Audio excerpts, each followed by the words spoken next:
안녕하세요. 아주 황당하고 우스운 만남을 목격한 40대 남자입니다.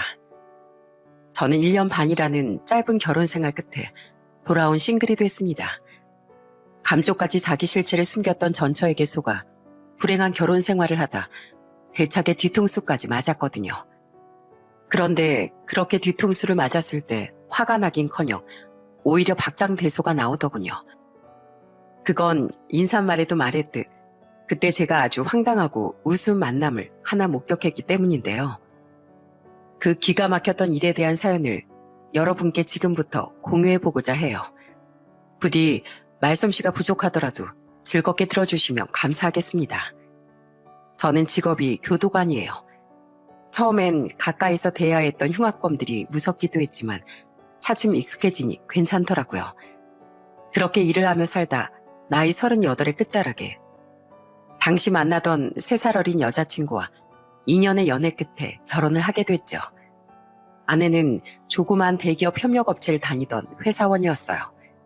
그때만 해도 아내는 씀씀이도 남들과 다르지 않고 제게도 잘하던 좋은 사람이었습니다.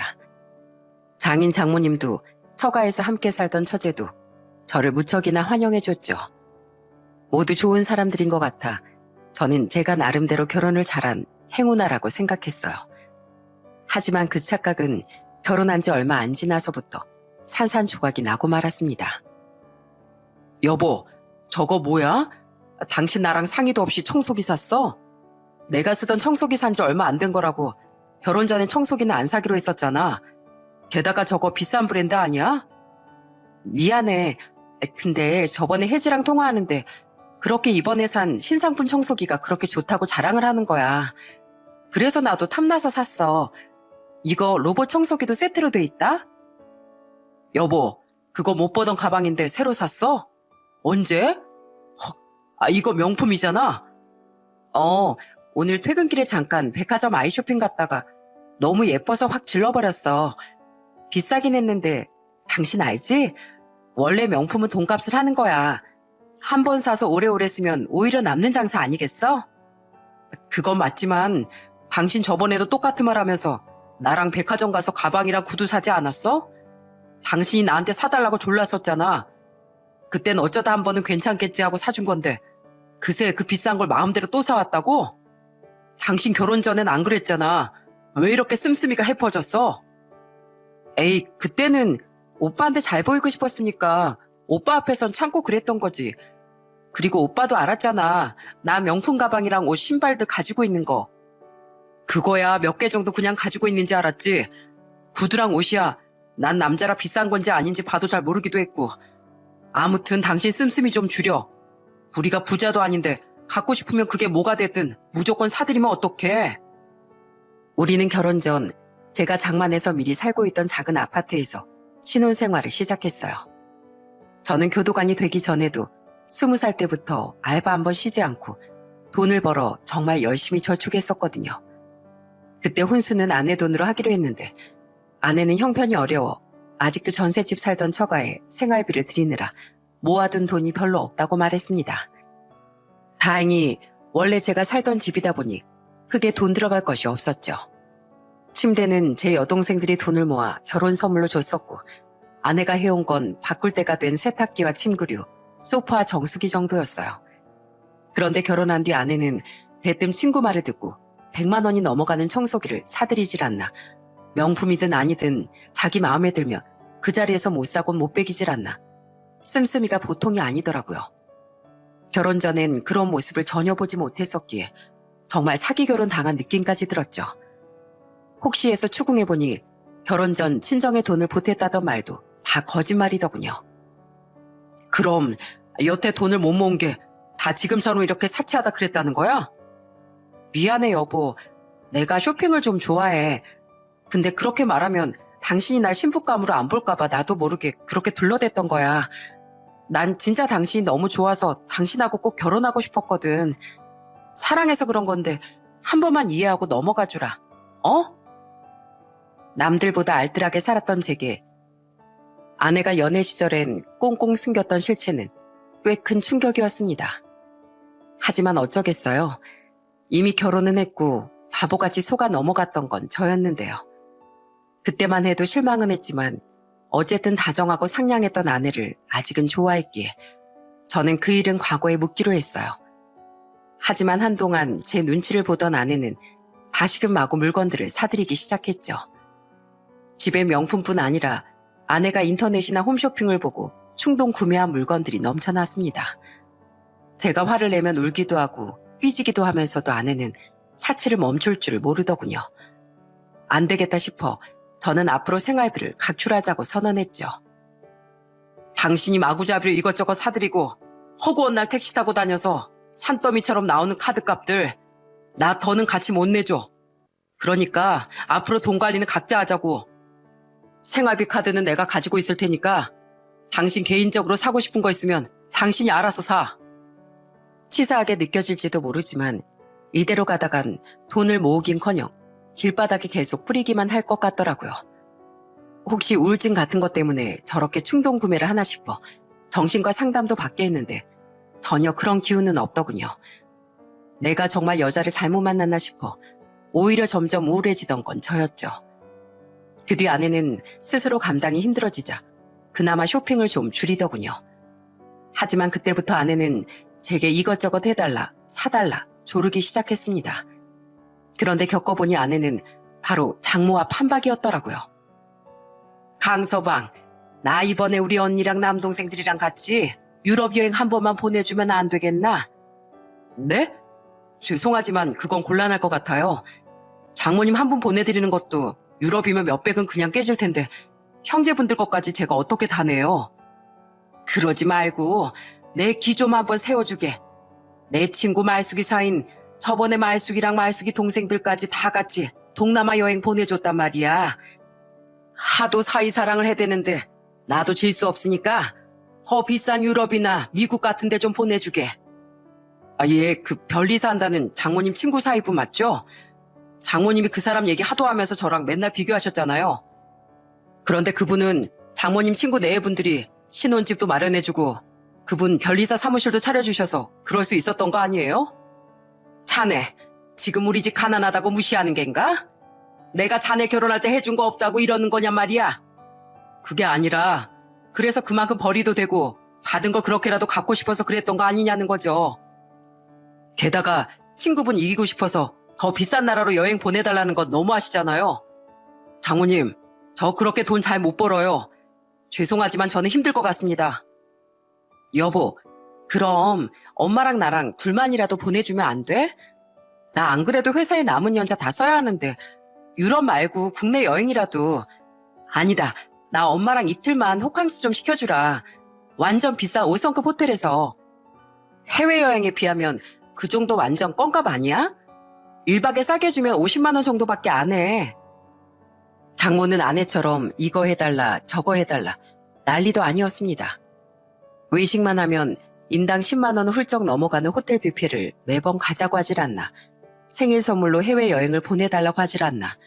버스 타고 고작 15분 거리에 있는 동네에서 백반집을 운영하면서 출퇴근하기 힘드니 비싼 외제차를 뽑아달라고 하질 않나. 날이 갈수록 말도 안 되는 요구들을 했죠. 처음 몇 번이야 좋은 소고기 집에 모시고 가거나 갖고 싶으시다면 안마기 명품 코트 한 벌 정도는 충분히 사드릴 수 있었어요. 사랑하는 아내의 어머니니까요. 그런데 도가 지나친 요구들은 잘라냈더니 장모는 자꾸만 자기 친구들 사이와 저를 비교하더라고요. 호의도 제 마음에서 우러나야 되는 거지 그렇게 억지 효도를 물질적으로 받으려는 장모가 너무 불편했습니다. 그 와중에 아내는 자기 엄마 옆에 달라붙어서 말리긴커녕 제게 또 다른 요구들을 해댔죠. 저는 결국 화가 나서 아내에게 나지막이 말했어요. 당신 저번 달에 엄청 비싼 목걸이 샀다고 이번 달 생활비도 못 내지 않았어? 근데 지금 1박에 50만 원이나 되는 호캉스를 시켜달라는 말이 나와? 당신 친정 부모님 앞에서 더 망신스러워지고 싶지 않으면 그만해. 다 들리네. 참, 공무원 월급이 대체 얼마나 짜기에 고작 그 정도도 못 해주나. 쪼잔하게 남자가 생활비나 각출해서 쓰자고 하고 말이야. 당신 좀 그만해. 호연이 너도 염치가 있어야지. 결혼하면 정신 좀 차릴 줄 알았더니만 대체 언제 철들래? 맞아 엄마 그만 좀 해. 내가 형부 보기 창피해 죽겠어. 그나마 장인어른과 처제는 좋은 사람들이었어요. 장모가 그럴 때마다 두 사람은 크게 화를 내며 말리곤 했죠. 내가 뭘 어쨌다고? 그냥 다른 집 사이들은 안 저러니까 내가 속이 상해서 그러지. 억지 좀 쓰지 마. 대체 어느 집 사이가 맨날 처가에 그렇게 돈을 펑펑 쓴대. 자기 친부모한테도 그렇게 쓰다간 파산하는 법이야. 나도 강서방처럼 당신한테 그렇게 똑 부러지게 굴었어야 했어. 가난한 집에 시집 오게 한 거 미안해서 형제권 맡기고 멋대로 돈 쓰게 뒀더니 이 나이 먹도록 집 한 채 못하고 전셋집에 살고 있잖아. 빚도 다 못 갚은 마당에 집엔 당신이 사들인 명품한 집에 몇 개가 굴러다니고 있어. 그리고 제발 백반집 출퇴근하면서 그놈의 왕방울 만한 다이어 귀걸이도 좀 빼고 다녀. 손님들 보라는 듯이 명품백 바꿔서 들고 다니면서 카운터에 잘 보이게 전시하듯 두는 것도 백반집 한다고 그런 귀걸이 못 끼고 명품백 못 든다는 게 아니라 사람이 형편에 맞게 소비하고 살고 다녀야 할 거 아니야. 당신 식당 있는 건물주가 난 경비라고 우리 전세 사는 거 다 안다며. 근데 당신 그러고 다니는 거 보면 얼마나 비웃겠어? 장인어른의 호통에 장모는 입만 삐죽거렸습니다. 장모와 아내는 그렇게 벌이는 안 되면서 무리를 해서라도 남들에게 과시하고 살길 좋아했어요. 또한 아무리 사치를 해도 만족할 줄 모르고 더 좋은 것, 더 비싼 걸 찾기만 하는 사람들이었죠. 장인어른은 항상 제게 전화까지 걸어 미안하다는 말씀을 하셨어요. 우리 도연이 때문에 자네 골치가 이만저만이 아니지? 미안하네. 내가 애 교육을 잘못 시켜서 시집을 보냈어. 처음엔 어른이니 예의상 괜찮다고 말하긴 했지만 시간이 지날수록 더 이상 그런 말이 안 나오더군요. 장모는 그렇다 치더라도 저는 아내에게 점점 지쳐가고 있었으니까요. 저는 제가 자신의 요구를 계속 거절하자 저를 못마땅해 하기까지 하던 장모와 멀어지며 처가의 발길을 잘 하지 않게 됐습니다. 아내도 양심은 있는지 차마 그런 제게 불만을 표하지 못하더라고요. 그런데 결혼 생활한 지 1년이 조금 지났을 때부터 아내는 아예 생활비를 한 번도 내지 못하더군요. 저는 몇 달을 참다가 결국 아내를 추궁했죠. 당신, 내가 그래도 부부니까 어쩌다 한두 달은 봐줬는데 왜 4달째 생활비를 못 내? 저번 달엔 평소에 비해 별로 산 것도 없지 않아? 그게 사실은 그동안 할부를 너무 긁었더니 월급이 들어오기만 하면 카드값으로 고스란히 다 빠져나가서 생활비 낼 돈이 없었어. 근데 당신 눈치 보여서 어쩌다 한 번씩이라도 생활비 내려고 대출까지 받았었는데 그것도 다 써버렸어. 뭐? 나 몰래 대출을 받았다고? 당신 진짜 사람 환장하게 할래? 돈이 없으면 쇼핑을 하지 말아야지. 당신 그런 상태였으면서 어제 백화점에서 지갑은 또 어떻게 사왔어? 할부로. 이미 할부금이 월급만큼 넘쳐난다며. 그럼 카드값 모자라면 또 나 몰래 대출 받으려고 했어? 아내는 제 말에 우물쭈물하며 아무 말도 못했습니다. 아내는 저 몰래 결혼한 지 5개월 만에 1,000만 원이라는 대출을 받았었더라고요. 그런데 그걸 또 그새 사치하느라 다 써버렸던 거죠. 정말 환장하겠더군요. 안 그래도 식어있던 마음의 정이 뚝 떨어졌어요. 아내는 화를 내는 제게 미안하다며 싹싹 빌었습니다. 난 더 이상 당신 같은 여자랑 못 살아. 돈이 문제가 아니라 난 당신에 대한 신뢰도가 완전히 바닥을 쳤어. 미안해 여보. 이제 정말 안 그럴게. 내가 잘못했어. 당신 효자잖아. 결혼한 지 고작 1년하고 5달 만에 이혼한다고 하면 당신 부모님께서 얼마나 속상해 하시겠어. 어머님 요새 건강도 안 좋으신데 얼마나 충격을 받으시겠냐고. 내가 앞으로는 진짜 잘할게. 여보, 제발 나 한 번만 봐줘. 아내가 당시 지병으로 고생 중이셨던 어머니 이야기를 하자 마음이 약해졌습니다. 게다가 저희 어머니는 동생인 이모들이 둘이나 험난한 이혼을 하는 모습을 지켜보며 많이 가슴 아파하셨었어요. 때문에 아내 말대로 제가 이혼을 하면 어머니가 너무 속상해 하실 것 같더라고요. 저는 결국 마지막으로 한 번만 아내를 용서해 주겠다고 했죠. 그 뒤 아내는 정말로 제 눈치를 보며 한동안 정말 쇼핑엔 손도 대지 못했습니다. 하지만 전 아내를 용서해 주기로 했던 결정을 얼마 안 가 후회했어요. 그날 이후 이미 아내에 대한 제 마음이 돌이킬 수 없을 정도로 바닥이 났다는 걸 깨달아 버렸거든요. 결국 저는 아내와 이혼을 서서히 결심하게 됐죠. 그런데 언제 이혼 이야기를 꺼내나 상황을 보던 와중 언젠가부터 아내의 행동이 수상해지더군요. 여보, 나 오늘 늦게 들어가니까 먼저 저녁 먹어. 또? 당신 요새 퇴근하고 늦게 들어오는 일이 많네. 수영이 알지? 걔 좀 만나고 들어가려고.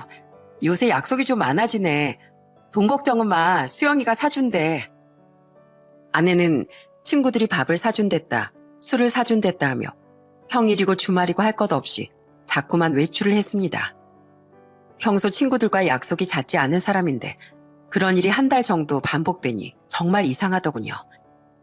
게다가 한 번은 외출하고 돌아온 주말 제게 말실수까지 했죠. 아우, 피곤해. 나 왔어. 혜정이가 너무 취해서 집에 데려다 주느라 너무 힘들었어. 혜정이? 아침엔 혜지 씨 만나러 간다고 했잖아. 아, 맞다. 혜지. 난 둘이 이름이 맨날 헷갈려. 이름이 비슷하잖아. 나 좀 취했나 보다. 얼른 들어가서 먼저 잘게. 저는 수상한 아내 행동에 결국 바람을 의심하게 됐습니다. 저는 진실을 파헤치기 위해 그날 잠이 든 아내의 휴대폰을 몰래 뒤져봤어요. 잠든 아내의 지문을 이용하니 잠금은 손쉽게 풀어졌죠. 통화 목록을 다 지워놨네. 저는 아내의 휴대폰에서 의심이 가는 사람을 찾을 수가 없었습니다. 매일 지우는 건지 그날만 지운 건지 아내의 통화 목록은 깨끗하게 지워져 있었어요. 아니, 통화 내역을 지운 뒤 집에 오는 길에 마지막으로 통화했는지 딱 한 사람, 장모와의 통화 기록만 하나 남아있더군요. 게다가 문자 목록을 확인해도 수상한 사람은 없었죠. 그러니까 오히려 더 의심이 가더라고요. 그런데 통화뿐 아니라 문자도 주고받았는지 장모와의 문자창이 문자 내역 제일 상단에 있더군요. 저는 의심 가는 사람이 없으면 모든 사람들과의 대화를 다 뒤져보자 싶어 장모와의 문자 내용부터 확인하기 시작했습니다. 그런데 최근 장모와 아내와 나눴던 문자 내용은 충격 그 자체더라고요. 예, 너 요새 무슨 와인 동호회에서 만났다던 대기업 다니는 남자랑 어떻게 돼가고 있니? 말도 마. 직업 좋은 남자 꼬셔보려고 미혼인 척 그 비싼 회비까지 내고 동호회 들었던 건데 다 수포로 들어갔어. 몇 번 만나고 내가 솔직하게 나 유부녀긴 한데 곧 이혼할 거다. 남편하고 완전 사이가 안 좋다 하고 얘기하니까 기겁을 하고 날 차버리더라. 쥐도 어차피 한 번 이혼했으면서 더럽게 까탈스럽게 굴더라고. 그래서 그 동호회도 결국 못 나가고 지금은 무슨 독서 모임 나가서 게임 개발자인가 하는 사람 열심히 꼬시고 있어. 오늘도 그 남자 만나고 집에 들어가는 중이야. 그 사람 돈 엄청 잘 번다고 하더라. 이번엔 그 남자랑 만약에 잘 되면 유부녀인 거 말하지 말고 얼른 이혼부터 할까 봐. 아휴, 남편 이렇게 돈으로 철저하게 굴 줄 진지가 알았으면 남편이랑 결혼 안 하는 건데 공무원이라고 좋아했더니 돈도 생각보다 별로 못 벌면서 더럽게 짜게 굴어.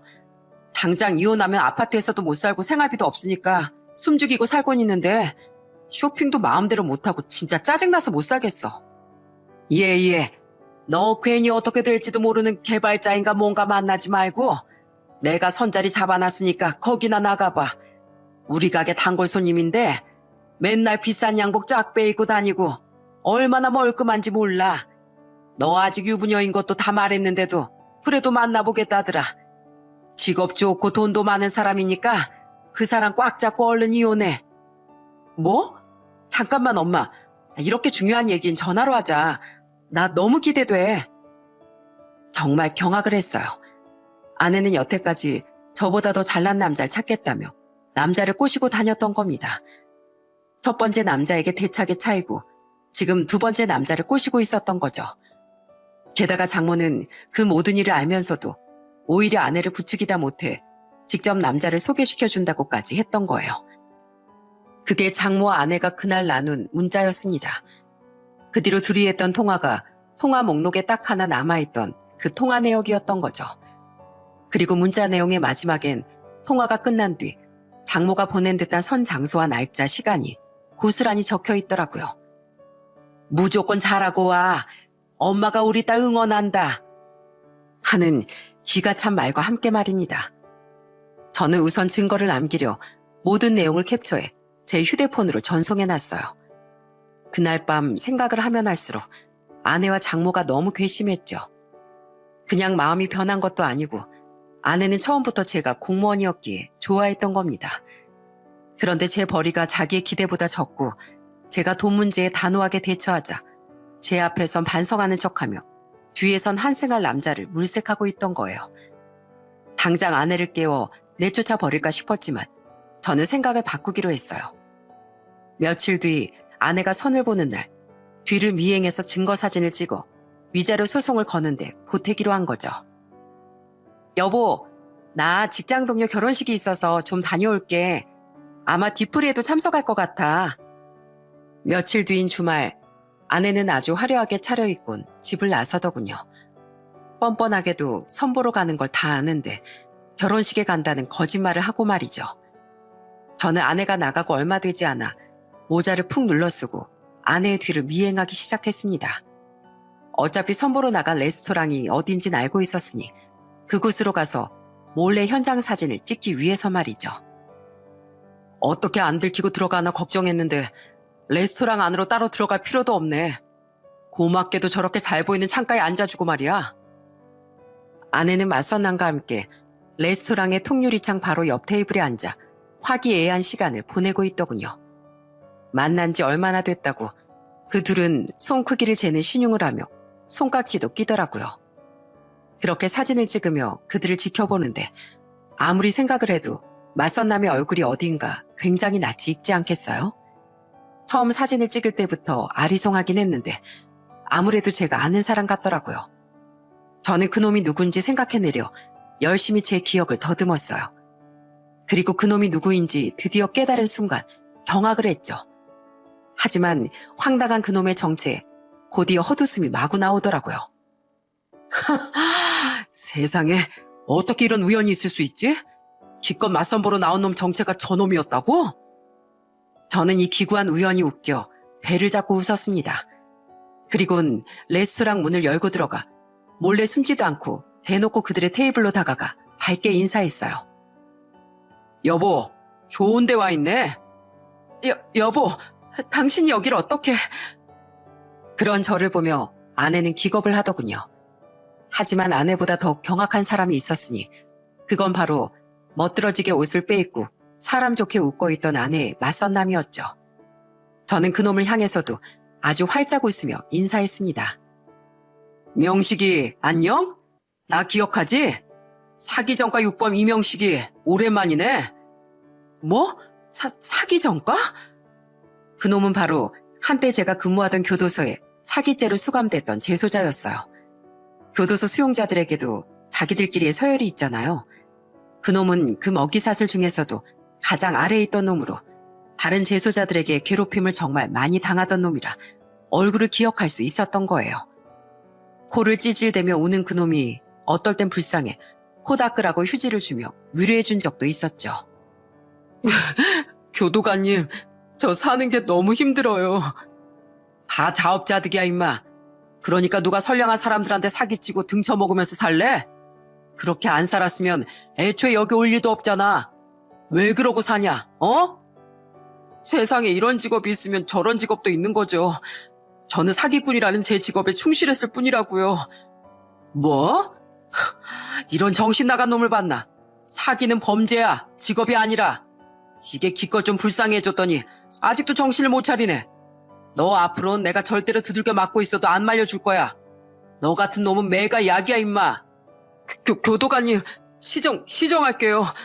저 나쁜 놈 맞습니다. 그러니까 제발 저 모른 척하지 말아주세요.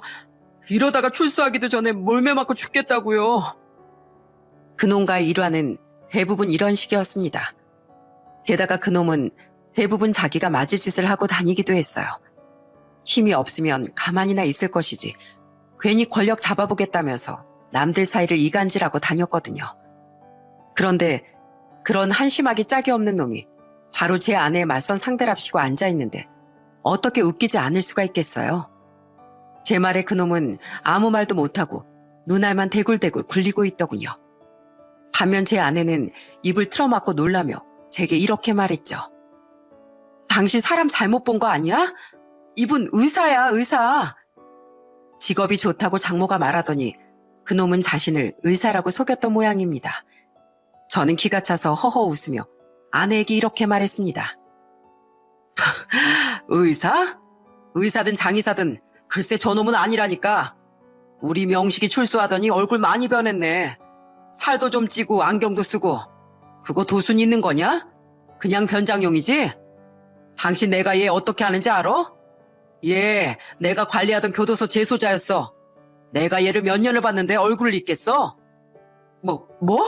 재소자? 그래. 얘 교도소에서 별명이 뭐였는지 알아?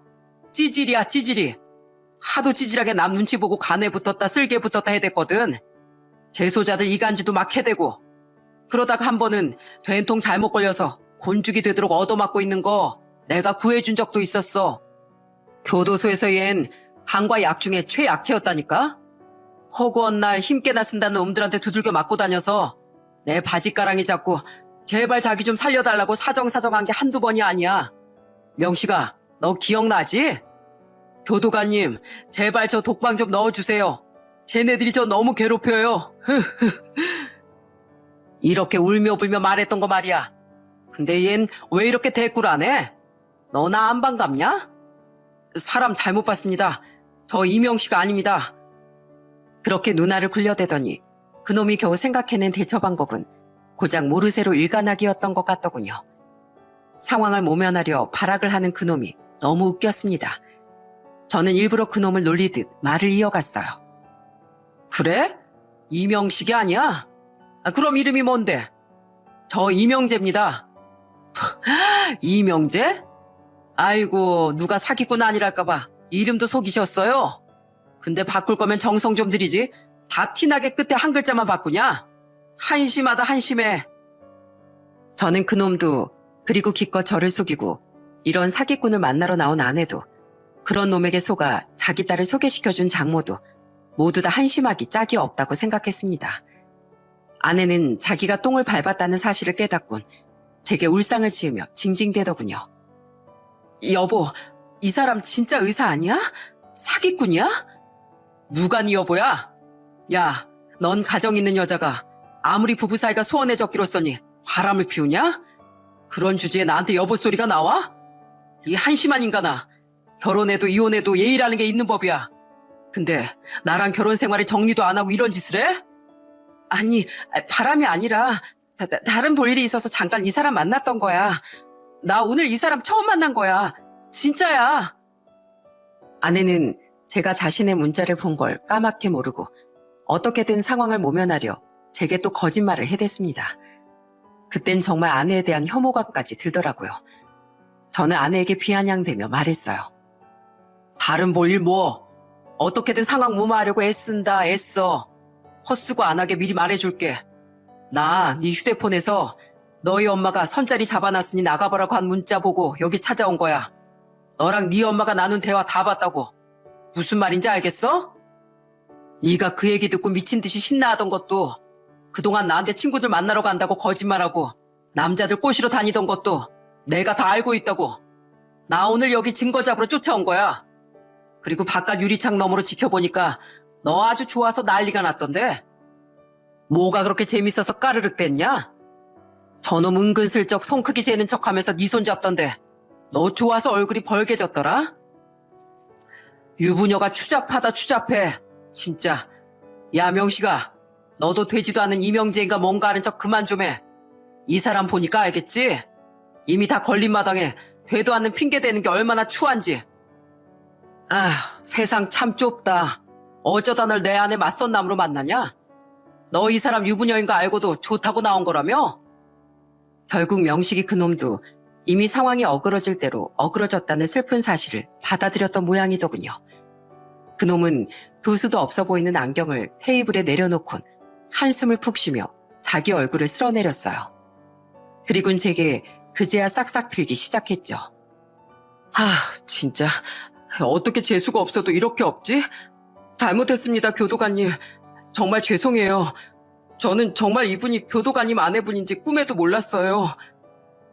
내 아내든 다른 사람 아내든 너 이젠 사기치다 칠 건수가 없어서 여자들 등까지 쳐먹으려고 하냐? 확 그냥. 너 내가 출소할 때 이제 앞으로는 착하게 살라고 했어 안 했어? 했습니다. 근데 여기서 가정 있는 유부녀를 꼬여내려고 하고 있어? 너 저번엔 벤처기업 대표인가 뭔가 사칭하다가 잡혀왔었지? 이번 컨셉은 의사였냐? 근데 어쩌냐? 네가 뭘 보고 내 장모한테 접근해서 이 여자를 만났는지 모르겠는데 이 여자 빈털털이야. 너 골라도 한참 잘못 골랐어. 네? 빈털털이요? 하지만 교도관님 장모 되시는 분은 머리부터 발끝까지 번쩍번쩍 하던데요. 맨날 카운터에 올려져 있던 가방도 죄다 명품이었고요. 백반집도 그냥 심심해서 소일거리로 하는 거라고 했어요. 야, 넌 사기꾼이라는 놈이 그런 데 속냐? 내 장모 원래 돈만 생기면 사치만 일삼는 사람이야. 남들한테 어떻게든 과시하고 싶어서 일부러 명품백도 잘 보이는 데 두고 비싼 장신구 차고 다니는 거라고. 그래서 우리 처가에 빚도 잔뜩 있어. 게다가 네가 얼마나 사기치려고 했는지 모르겠는데 이 여자 사치가 하도 심해서 카드비만 해도 산더미야. 그리고 이 여자 나 몰래 사치하다가 대출까지 받았다니까? 나도 깜빡 속아서 한 결혼이라 안 그래도 나 이혼 준비 중이었어. 네가 뽑아도 제대로 된 꽝을 뽑았구나. 아무튼 나는 간다. 잘 어울리는 한 쌍의 바퀴벌레들끼리 앞으로도 잘 만나보던가. 난 이혼할 거니까. 내가 당신 원하는 대로 깔끔하게 이혼 도장 찍어줄 테니까 명식이랑 오순도순 어디 잘 살아봐. 알았지? 부디 행복하게 살아. 제 말에 그놈은 멍청한 표정으로 아내와 저를 번갈아 봤습니다. 결국 그 둘은 서로에게 속아 넘어갔던 거예요. 거짓으로 돈을 탐하던 두 연놈의 한심하고 통쾌한 최후였죠. 저는 그들에게 손까지 흔들며 유유히 그 레스토랑을 나왔습니다. 저를 애타게 부르던 아내의 외침을 뒤로 하고서요. 그리고 더 웃긴 게 뭔지 아십니까? 여보. 야, 너 사기꾼이었어? 감히 나랑 우리 엄마를 속여? 뒤돌아보진 않았지만 뒤에서 씩씩대던 아내가 그놈의 뺨을 후려치는 소리가 경쾌하게 제 귀에 울려 퍼졌다는 거예요. 저는 그 길로 이번엔 장모의 백반집을 찾아갔습니다. 장모의 백반집은 토요일에도 영업을 했었거든요. 백반집엔 네 테이블의 손님들이 식사를 하고 있더군요. 그리고 저는 뜬금없이 찾아온 저를 똥 씹은 표정으로 보던 장모를 공개적으로 망신주기 시작했죠. 자네가 여기 무슨 일인가? 모르시겠어요, 장모님? 오늘 장모님이 제 아내한테 맞선 자리 주선해 주셨잖아요. 저 지금 거기 다녀오는 길이에요. 뭐? 아니, 자네가 그걸 어떻게... 집사람 휴대폰에서 집사람하고 장모님이 나눈 대화를 봤거든요. 이야, 대단하시더라고요. 아직 이혼도 안 한 자기 딸한테 선 잘 보고 오라는 응원까지 남기셨던데요. 일부러 더 큰 목소리로 떠드는 제 말에 밥을 먹던 손님들은 모두 입을 쩍 벌리더군요. 장모는 당황한 표정으로 어쩔 줄을 몰라 했죠. 쉬, 조용히 좀 하게. 다른 사람들 듣지 않아. 창피한 일 저지른 건 알고 계신가 보네요. 그러게 남들한테 떳떳하지도 못할 일을 무슨 용기로 벌이셨어요? 그렇게 평소에 저한테 이거 해달라 저거 해달라 요구를 하시더니 제가 뜻대로 안 되니까 직접 사위 교체를 하고 싶으셨나 보죠? 근데 장모님이 안 그랬어도 저 집사람하고 이혼하려고 했어요. 그랬으면 기왕 이렇게 된 거 조용히 이혼할 것이지 왜 팔자 피려는 내 딸 인생을 거기까지 쫓아가서 망치려고 들어? 전 망치려고 안 했어요. 오히려 둘이서 행복하게 잘 살라고 응원도 해주고 왔는데요. 근데 그거 아세요, 장모님? 제가 오늘 안타깝게도 저를 배신한 장모님 딸 인생을 구해준 꼴이 됐다는 거요. 오늘 가서 보니까 장모님이 야심차게 장모님 딸한테 소개시켜준 그 의사 있죠? 제가 아는 사람이더라고요. 그 인간 제가 근무하는 교도소에 예전에 있던 사기 전과범이에요. 의상 개뿔, 사람 몸을 고치긴커녕 지가 맨날 얻어맞아서 다치기만 하고 다녔는데 아주 사람 보는 눈 한번 대단하십니다. 장모님이 맨날 사치하고 다니는 모습 보고 장모님 집이 잘 사는 줄 알고 접근한 거라네요. 뭐라고? 사기꾼? 네. 너무 웃겨서 제가 아주 배를 잡고 박장대소하다가 왔습니다. 그렇게 남들한테 과시하는 걸 좋아하더니 남 겉모습만 보고 판단하다 장모님이 역으로 당하셨네요. 장모님, 아니 어차피 벌써부터 장모님은 절 사위로 생각도 안 했으니까 이런 짓을 하셨겠죠? 아주머니, 인생 그렇게 살지 마세요. 그렇게 못된 장깨 부리며 살다간 결국 이렇게 제 꾀에 제가 넘어가는 겁니다. 여러분, 혹시 여러분 중에 여기 단골인 분 있으면 조심하세요. 이 아줌마, 단골 손님한테 유부녀인 자기 딸 한번 만나보라고 당당하게 권유하는 몰상식한 사람이에요. 강서방, 그만 못해? 네, 이제 저도 그만하려고요. 집에 가서 이혼 서류 써야 되거든요. 그럼 이만 안녕히 계십시오. 저는 끝까지 한마디도 지지 않고 장모를 놀리며 백반집을 나왔습니다. 그렇게라도 제 뒤통수를 친 장모에게 복수하고 싶었거든요. 이후 집으로 들어가니 이미 집에 와 있던 아내가 무릎을 꿇고 제게 싹싹 빌기 시작하더군요. 여보, 제발 나 한 번만 용서해줘. 난 진짜 안 그러려고 했는데 엄마가 자꾸 달콤한 말로 날 꼬셨어.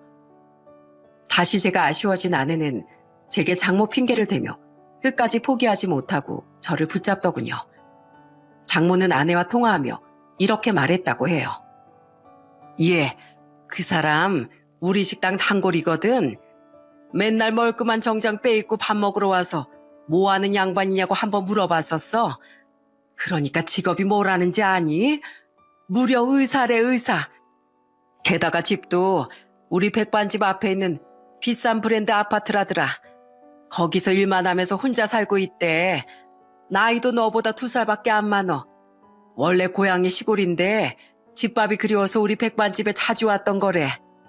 그래서 내가 이놈이다 싶어서 우리 딸 곧 이혼할 거고 사위랑 거의 남남처럼 지내고 있다고 말해놨어. 사위가 아주 악독한 놈이라고 말이야. 우리 딸 진짜 착한 앤데 혹시 생각 있으면 만나보겠냐고 물으면서 네 사진을 보여주니까 엄청 좋아하더라. 청순한 게 딱 자기 스타일이라나 뭐라나. 완전 대박 아니냐? 아이 물론 내가 지금 우리 살고 있는 집 전세 아니고 자가고 서울에 건물도 한 채 가지고 있다고 잘 사는 척 좀 뻥을 쳐놓긴 했어. 너도 대기업 하청업체 다니는 게 아니라 그냥 대기업에 다닌다고 했고 어차피 협력사여도 그 대기업에 소속된 거 맞으니까 상관없잖아. 그치? 아무튼 이건 다시 없을 기회니까 너 꼭 나가야 돼. 강서방은 얼른 정리하고 뭐 우선 거짓말을 해서라도 그 사람 네 남편으로 만들어서 그 뒤로는 안 놔주면 되지. 자기 혼자 살겠다고 자기 엄마가 한 말을 토시 하나 빼먹지 않고 전달해대는 아내가 그렇게 한심해 보일 수가 없었습니다. 저는 경멸스러운 표정으로 제게 싹싹 빌어대는 아내를 보며 소리쳤죠. 자기 엄마가 꼬신다고 선을 보러 나가는 여자가 정상이라고 생각해? 그리고 애초에 당신 엄마가 그런 자리 안 만들었어도 그 전에 두 놈이나 만나고 다녔잖아. 근데 왜 괜히 자기 엄마 핑계를 대? 난 오히려 명식이 그 놈한테 고맙다. 당신한테 어떻게 이혼 얘기 꺼내야 하나 했는데 이런 좋은 구실을 만들어줘서 내가 이혼뿐 아니라 위자료 소송까지 걸 수 있게 됐네. 당신하고 장모가 나눴던 대화를 내가 못 봤으면 난 당신이 밖에서 뭘 하고 다니는지도 몰랐을 거 아니야. 여보라고 부르지도 마. 난 당신이랑 이렇게 마주보고 있는 것도 짜증날 정도로 이젠 당신이 끔찍하게 싫어졌거든. 여기 내 집이니까 당장 짐 싸서 나가.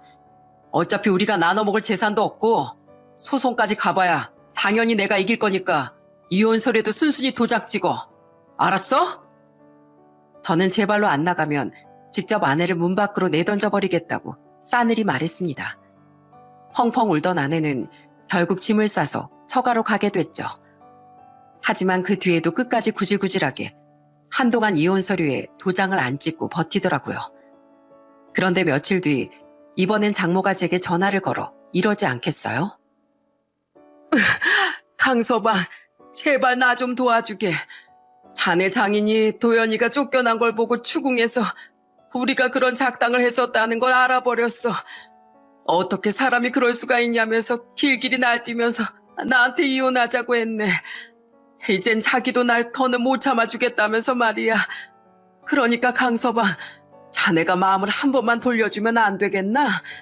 자네가 우리 딸이랑 이혼 안 하면 우리 영감 마음도 좀 풀리지 않겠어? 내가 앞으로 자네한테 정말 잘함세. 모렴지 끝판왕이시네 아줌마.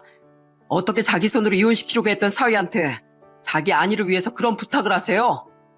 안 그래도 사람 좋은 장인어른이 항상 불쌍했었는데 옳은 결정을 하셨네요. 스스로 자초한 일에 대한 대가니까 그냥 겸허히 받아들이세요. 아, 그리고 아주머니 딸한테 좀 전해주실래요? 자꾸 협의위원회 협조 안 하면 저 내일 바로 변호사 선임해서 이혼소송 들어간다고요. 어차피 할 거 골치 아파지고 싶지 않으면 이제 그만 뱉기 들라고 하세요. 이만 끊겠습니다. 마지막까지 장모는 그렇게 제게 잊지 못할 기억을 남겼습니다. 그 뒤 아내는 결국 눈물을 그렁거리며 이혼 서류에 도장을 찍게 됐죠. 그와 별개로 저는 아내에게 위자료 소송도 걸었어요. 그리고 아내와 이혼 서류를 법원에 제출한 날 장인어른은 제게 전화해 진심 어린 사과를 하셨습니다. 그동안 내 자네에게 너무 염치가 없어서 차마 직접 전화해서 사과하지도 못했네. 하지만 이젠 정말 마지막이니 용기를 냈어. 강서방, 그동안 우리 딸이랑 집사람 때문에 너무 많은 고생을 시켜서 정말 미안했네. 게다가 마지막에 이런 일까지 겪게 해서 정말 미안하네. 부디 이번 일은 잠시 꿨던 악몽이라고 치부해버리고 앞으로는 행복하게 잘 살게나. 장인어른은 정말 점잖고 좋은 분이셨기에 저는 예의를 갖춰 장인어른의 안녕 또한 빌어드렸습니다. 그렇게 저는 약 1년 반가량의 결혼 생활에 종지부를 찍게 됐죠.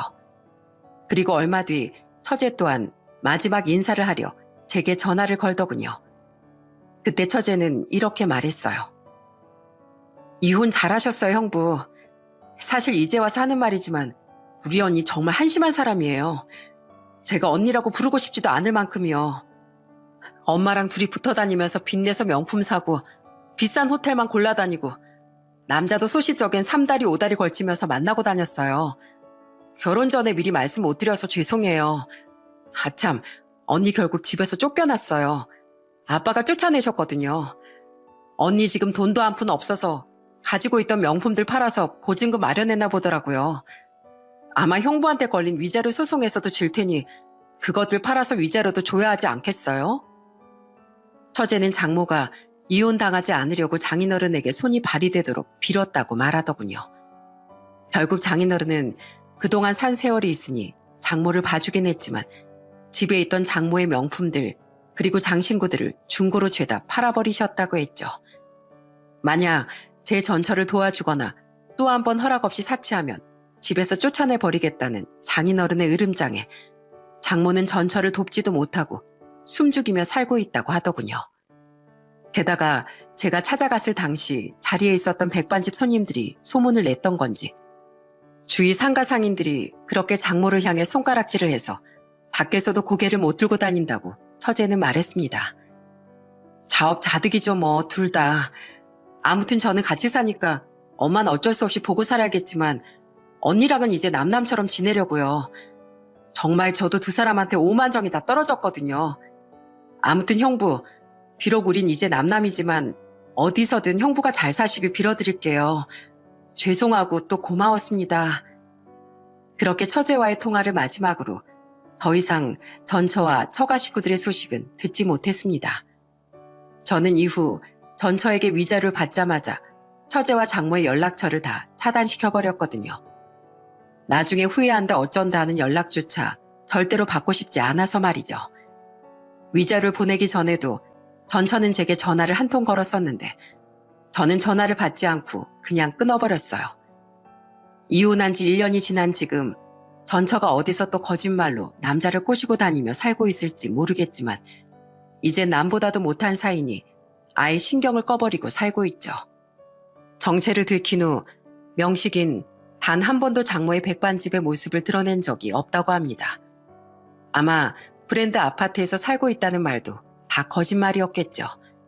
그놈이 한 거라곤 제 전처와 1시간도 안 되게 만났던 것이 전부이니 제가 그놈에게 위자료 소송을 걸긴 어려웠습니다. 한 가지 안타까운 점이 있다면 그놈은 앞으로도 정신을 차리지 못하고 사기를 치며 살 것 같다는 거예요. 때문에 저는 항상 그놈으로 인해 억울한 피해자들이 제발 생기지 않기만을 바라고 있답니다. 저희 부모님은 제가 이혼한 뒤 전처의 실체를 그제야 듣고 탄식을 하시더군요. 그리고 어머니는 두 분이 속상해 하실까봐 말을 못했었다고 말하던 제 손을 잡고 이렇게 말씀하셨어요. 네 마음은 참 고맙다.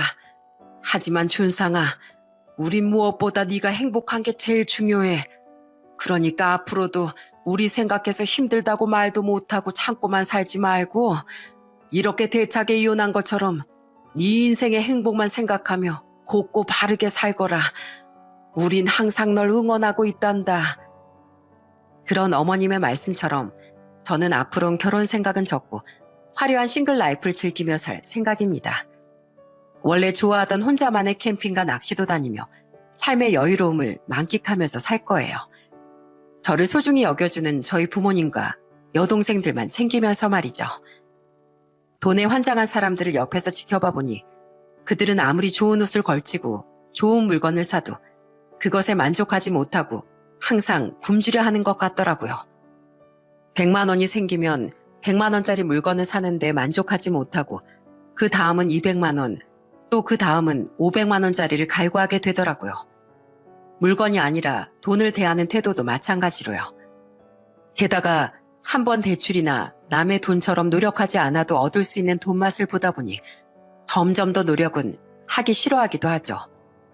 그렇게 점점 그 어느 것에도 만족하지 못하고 욕망덩어리 괴물이 되어간 제 전처나 장모 그리고 사기꾼들에게 저는 이 말을 해주고 싶습니다. 어릴 적 받은 용돈 몇백 원 혹은 몇천 원을 받고 행복했던 기억, 그 돈으로 만화책을 빌려보며 즐거워했던 주말의 여유 등을 떠올려 보라고요. 진정한 행복은 큰 돈, 좋은 물건에서 나오는 것이 아니라 그토록 소소한 일상에서도 느낄 수 있는 것이라는 사실을 깨닫고 더 이상 괴물이 되어가는 일을 멈추길 진심으로 바라봅니다. 그리고 제 사연을 들어주신 여러분 또한 오늘만은 소소한 일상의 행복을 만끽할 수 있는 하루가 되시길 바랍니다. 제 이야기 끝까지 들어주셔서 감사드립니다.